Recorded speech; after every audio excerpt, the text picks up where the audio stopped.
A little girl named Sarah claims to have seen God. Everyone is surprised. And since then things start to happen around her without any reasonable explanation. The little girl goes to church with her family. Every Sunday a pastor says in his speech that faith can move mountains. If you trust in God with all your strength. So Sarah took those words very personally. And when she arrived at a lake with her brother and his girlfriend, the little girl saw a lifeless bird, which she insisted on reviving with her prayers. The young couple in disbelief told her that it was dead, but the girl insisted and waited for the bird to revive. The couple goes fishing. When they return, they are shocked to find Sarah on her knees saying that she saw God floating in the lake. They go to the lake and the wind blows and the bird that was in Sarah's hand suddenly comes back to life. Sarah's brother and his girlfriend were speechless. They can only relate what happened to the wind. They believe that surely the bird was asleep and maybe the wind woke it up. Upon returning home, Sarah tells what happened to her grandfather, who tells her that she has always known that, and that she was someone special. Sarah was shocked and immediately calls her friend Mark, who is in a wheelchair due to a spinal injury, upon hearing the story. The boy does not pay attention to her and does not take her seriously and did not believe her. But Sarah insists and swears on the Bible and thus makes her friend reconsider believing the story.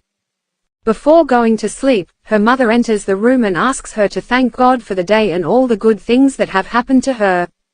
Surprisingly, the girl tells her that God will take her soon, confirms that she will die and that she wants to go to heaven. The mother asks him not to talk to her about death anymore. That confession left her speechless and she left very worried in the middle of the night.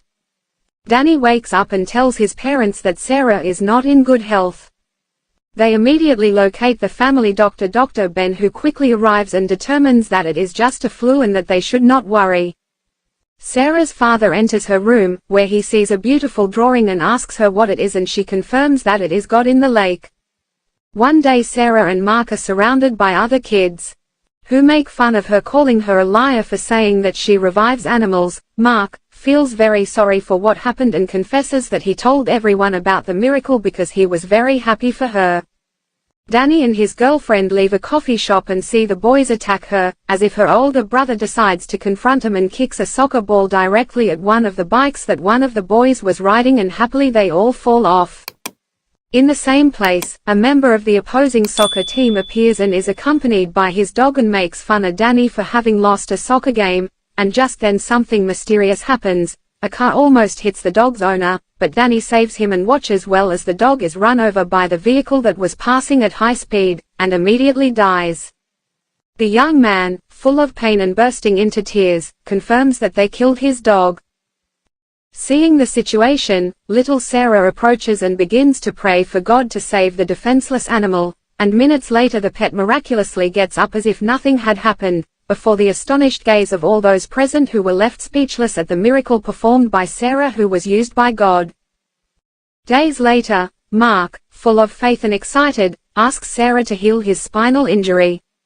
Sarah doubts it. She doesn't believe she can do it since it is an incurable condition, and yet she begins to pray to God for her friend's recovery.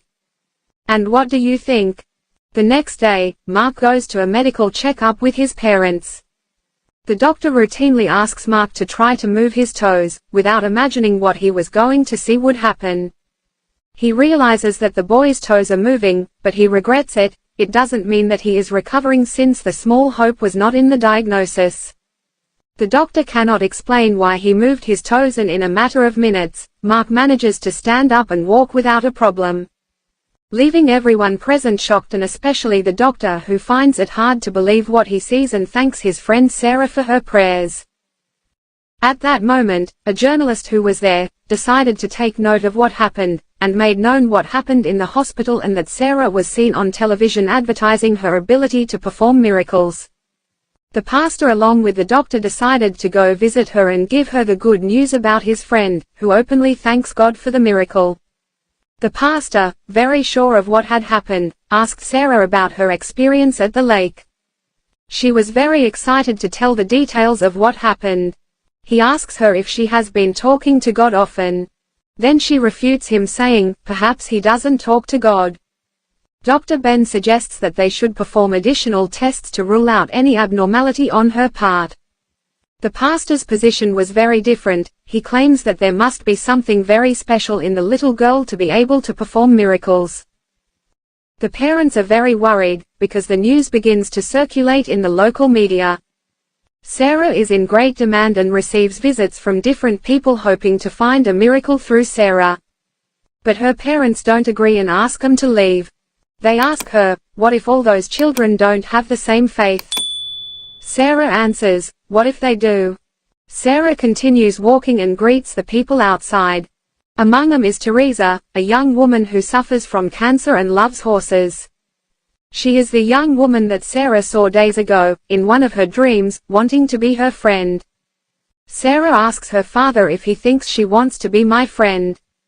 He immediately recognizes her and goes to her, takes her by the hands and begins to pray. Her anxious parents watch them and are happy for their improvement. In the same way, Sarah takes care of all the young people with difficulties, even a blind young woman and a disabled young man who are recovering their health before the astonished gaze of everyone present and before the concern of their parents, and all thanks to Sarah's miraculous prayers. Once everyone had been taken care of, Sarah goes home. But she faints on the stairs. Her parents worry about her and quickly take her to the hospital, where the doctor performs some tests on her. Sarah's mother tells Dr. Ben that after Mark's miracle, her daughter was very weak. And he assumes that this is affecting her health. She is surprised, wondering how it is possible for her daughter to perform such miracles. Her parents are very worried. But the consultation is interrupted by a nurse who warns that journalists are surrounding the medical center, while on the televisions images of Sarah are seen describing herself as the young woman of miracles. At the suggestion of Dr. Ben, they decide to isolate themselves in Grand Theft, the house of Sarah's maternal grandfather, and Sarah's mother, still confused and worried, says that since the young woman told her that she saw God, she has noticed a great weakness in her daughter. At that moment she receives a call from the doctor and breaks down in tears. On the other hand, the grandfather goes to the lake, where Sarah assures that she saw God and angrily begs him to cure his granddaughter. Please don't do this, don't take Sarah away. They are then visited by the pastor and Dr. Ben, who informs them that the girl has a tumor in her head with no hope of recovery. They prevented the girl from being present while he gave the news. Unfortunately, the little girl listens to the diagnosis while watching her mother cry inconsolably. Sarah goes to comfort her mother and assures her that she will be very happy when she goes to heaven and is with God. In the face of so much sadness, Sarah faints and is quickly taken to the hospital. When she wakes up, she sees that she is being cared for by Cindy and her brother. Then everyone gathers at Sarah's grandfather's house. Young Teresa reveals that while Sarah was praying for her, she could see an image next to her that at the same time extended its hand, just like Sarah, and explains that it was a spiritual figure floating. The grandfather, convinced that Sarah could see something beyond the normal in the lake, tells them that he has a plan together with the pastor, and thus take the young woman to that place. This being Sarah's last wish, although she is aware of that.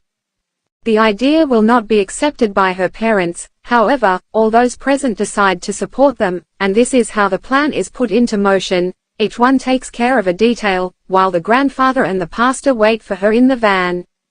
Teresa puts on a wig to pretend to be Sarah, and so others ask things to the nurse, and thus they manage to evade the medical staff and finally manage to get Sarah out of the hospital. The group achieves the objective. But nobody noticed that a journalist is watching them and immediately informs the staff.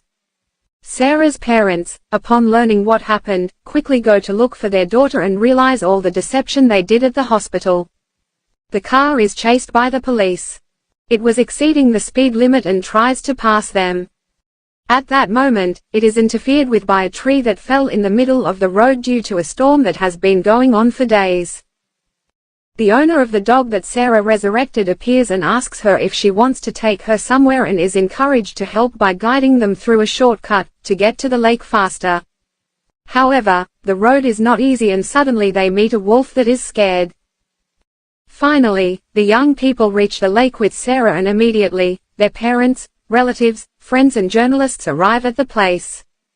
But after all that effort, however, the little girl does not survive. Sadness overwhelms those present, and surprisingly a strange white light is reflected in the lake, and in an impressive way Sarah's soul leaves her body and heads towards that light where God awaits her. Everything is impressive, and surprisingly something is happening that no one can believe what they are seeing. After this, they take Sarah's body to her house, although they find a drawing of her with God holding her hand, and another of her where she returns from heaven. Immediately everyone sees the drawing, and her brother with great faith begins to pray with all the strength of his heart. To everyone's surprise, the girl reacts and comes back to life, saying that she spoke with God and told him that she was not yet ready to be in heaven. Sarah then leaves the house and surprises everyone who was there, because they thought she was dead. She takes advantage of the moment to give them a message of faith and let them know that the one who performed her miracles was God and not her. And that just as God uses her, He can also use any of them. If you believe that God has performed a miracle in you, do not hesitate to write it in the comments, give it a like and share.